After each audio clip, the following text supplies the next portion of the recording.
আমি আমার লাইফে এরকম কোনো জিনিস দেখি না যে এরকম একটা ভালো গাড়িতে এই স্পিকার লাগে, ইন্ডিকেটারের স্পিকার যেগুলো আছে না ওগুলা যেতে একটু দেখা তো। মানে এরকম গাড়িতে আমি কোনো মনে দেখি এই স্পিকার লাগে। আসসালামু আলাইকুম। সকাল বাজে 9টা, ফিটফাট হয়ে গেতাছি কই জামু হলে এখন মোহাম্মদপুর। पहली फुर्सत में निकल। তারপর জামু হলো নিউ মার্কেট, আগে মোহাম্মদপুর যাই, কেলে গেতাছি সার্ভিস দিতে। মোহাম্মদপুর একটা ক্যাব আছে, ওইটা নিয়ে তারপর যাইতে হইলো এই মিরপুর সার্ভিস দিয়া, তারপর হলো নিউ মার্কেট, নূরজাহান মার্কেটে যাবো আর কি।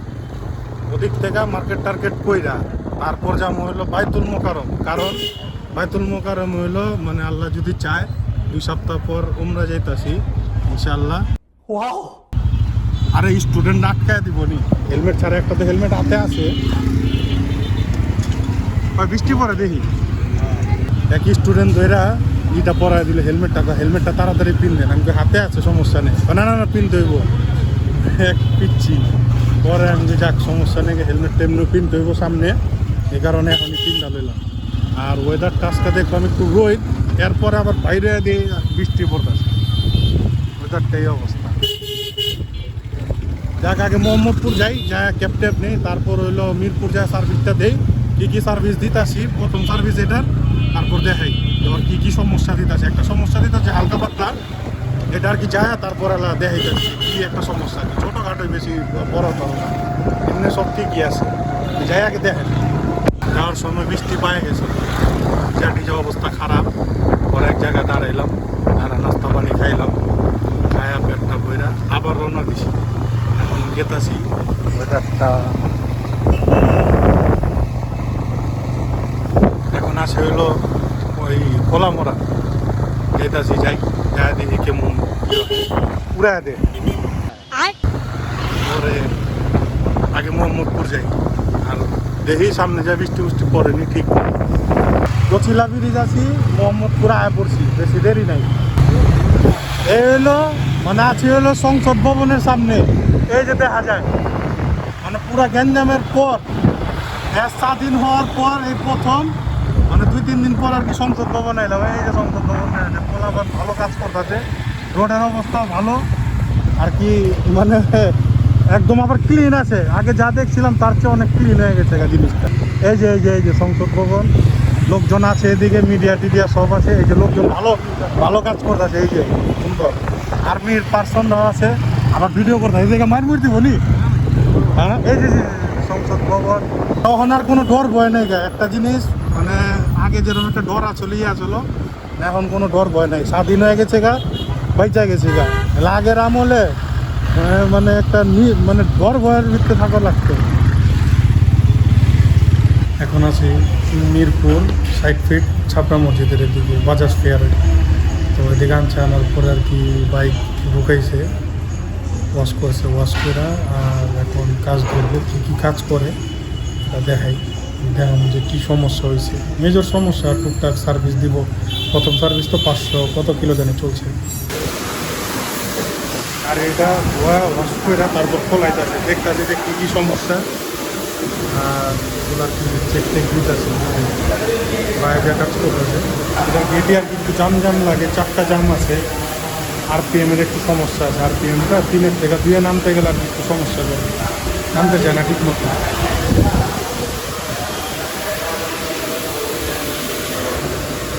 নতুন গাড়িতে এরকম হওয়ার কথা না, কিন্তু যে এটা কেলে গইল চেক করুক, তারপর আমরা বোঝা যাবে। আমি আমার লাইফে এরকম কোনো জিনিস দেখি না যে এরকম একটা ভালো গাড়িতে এই স্পিকার লাগে, ইন্ডিকেটারের স্পিকার যেগুলো আছে না ওগুলা যেতে একটু দেখা তো। মানে এরকম গাড়িতে আমি কোনো মনে দেখি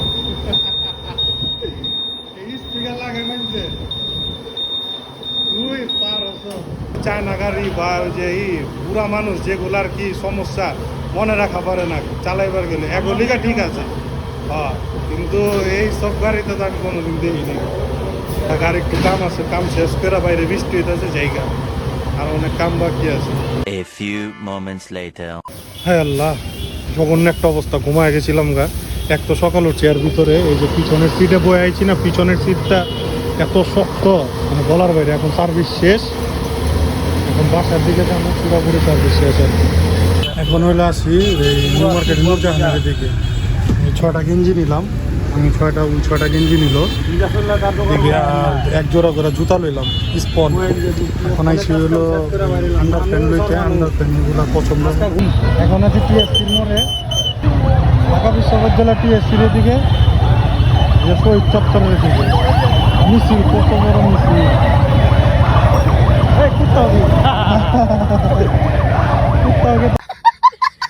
আমরা তো আছি, আমরা তো আমরাই, আমরা রয়েছে এত বড় একটা ব্যাগের ভিতরে পুরো মাল সামান। এখন আছে হলো বাইতুল মোকাররম, এহরামের কাপড় আর ব্যাগ ট্যাগ নিতে এসেছি, যেই একটা অবস্থার ভিতরে যাইছি।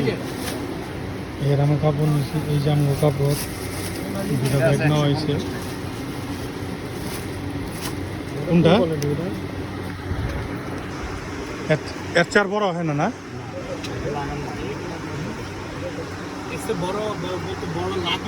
লাগলে দেওয়া যাবে, সমস্যা নাই। ওটার কারণ না লাগলে আর আরেকটা দেখি, আরেকটা কোন এই কোয়ালিটি দেয় এবার চাইলেন 250। এটা কি হয়েছে এই এহরামের কাপড় বান্ধার লেখা। এখন আছে হলো গুলিস্তান, গুলিস্তান হইলো মার্কেটে বাইক চালানো 100-150। যে জাম রাস্তার ভিতরে খাড়া রয়েছি, সব কিছু কেনা শেষ, এখন দু একটা জিনিস আছে ওটি আর কি পরে কিনবো। আর এখন বাইক যেতেছি, যাই অনেক পেইন করতেছে, সারাটা দিন পিছনে বহা ভালো লাগতেছে না, বারবার থাইমার কি নাইমা গেতাছি। বাইক যাই আবার কথা হইব।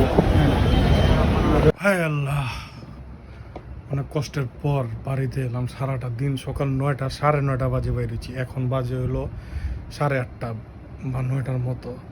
সারাটা দিন বাইকের পিছনে বহা, সারাটা দিন মনে করি এত প্যারা, এত জাম, স্টুডেন্টরা পুরো আরও জাম লাগায় ফেলাইছে। যাই হোক, ভালো কাজ করতেছে। এখন কথা হইলো যে এত শপিং করলাম, গেঞ্জি কিনলাম, এহরামের কাপড় কিনলাম, যেহেতু কিছুদিন পরেই আল্লাহ যদি চায় মানে এসে যাইতেছি, উমরা করতে যেতেছি ইনশাল্লাহ। এখন কথা হইলো যেটা, যে অনেক কিছু কাপড় চোপড় কেনা শেষ, আরও কিছু বাকি আছে। সারাদিন অনেক প্যারা হইলো, তারপর সার্ভিস দিলাম, এই তো। ভিডিওটা যদি ভাই ভালো লাগে একটা লাইক দিয়েন, মাস্ট বি, আর কিছুই চাই না। Thank you. দাঁড়ান, বাইকার ভাইকে একটা কথা কইলে, যেটার লেগে আর কি ভিডিওটা দেখতেছিলেন। তো N160 প্রথম সার্ভিস 500 কত কিলো জানি সামথিং চলছে কেরানীগঞ্জ থেকে, মানে মিরপুর 2 নম্বরে সম্ভবত আমরা গেছি যা সার্ভিসটা দিতে। তো ওই রকমভাবে তো আমরা আশা করছিলাম যে সার্ভিসটা দিব, ঠিক না? তো আমরা গেছি, যা চিন্তা করছি যে ভালো একটা সার্ভিস দিব। পরে কি করলো, আমগো আর কি দরকার আসলো, মানে আমগো যেটা আর কি প্রবলেম দিতেছিলো ওইটা হচ্ছে আপনার ওই আরপিএমটা 2 আইসা, মানে যখন চালায় তখন 3 থেকে 2 আসতে গেলে অনেক সমস্যা হয়, আস্তে আস্তে নিচে নামে। তো এটা আমরা জানিয়েছি, জানানোর পর কিছুই করলো না, এটা আর কি ট্যাপিট করবো, কিছুই করে না, হালকার উপরে কোনো রকমই দিয়ে দিছে। তারপর হালকার উপরে কোনো রকম সার্ভিস দিছে। প্রথম সার্ভিসে আমগো যে সমস্যাটা ওটা সমাধান হয়নি। এত দূর থেকে চিন্তা করছি গেছি আরপিএমটা ঠিকঠাক করে দিব, তোরা আরপিএম ঠিক হয়নি। এমনি চালাইছি গেটি টেটি, এগুলো হলো এই এলাকার মিস্ত্রি দিয়ে ঠিক করান যেত, তো মিরপুর না গেলেও হইতো এত দূর। তাইলে আমরা চিন্তা করছি যে আরপিএমেরটা হয়তো সমাধান হইব, আরপিএমেরটা সমাধান হয়নি। আরপিএম 2 আইসা আটকা থাকে, এর নিচে নামে না, মানে আরপিএম কাটাটা একটু ঝামেলা দিতেছে। এখন এটা কইছে যে দ্বিতীয় সার্ভিসের সময় ওনারা, দ্বিতীয় বা তৃতীয় সার্ভিসের সময় এটা চেক করে দিব। তো প্রথম সার্ভিসে যদি এটা হয়, হ্যাঁ, প্রথম সার্ভিসে 500 কিলোমিটার যদি আপনার হয়, ওই 500 কিলোমিটারে যদি এরকম আরপিএমের সমস্যা হয় বা ট্যাপিড ক্লিয়ারেন্স চেঞ্জ হয়ে যায়, নষ্ট হয়ে যায়, তাহলে তো ভাই হইল না। কেনার আগে কি গাড়ি ঠিকই আছে, কিন্তু মিরপুরে সার্ভিস দেওয়ার আগে চিন্তা ভাবনা করে দিন, ওনাদের সার্ভিস একদম বাজে। বাস, থ্যাংক ইউ, আল্লাহ হাফেজ।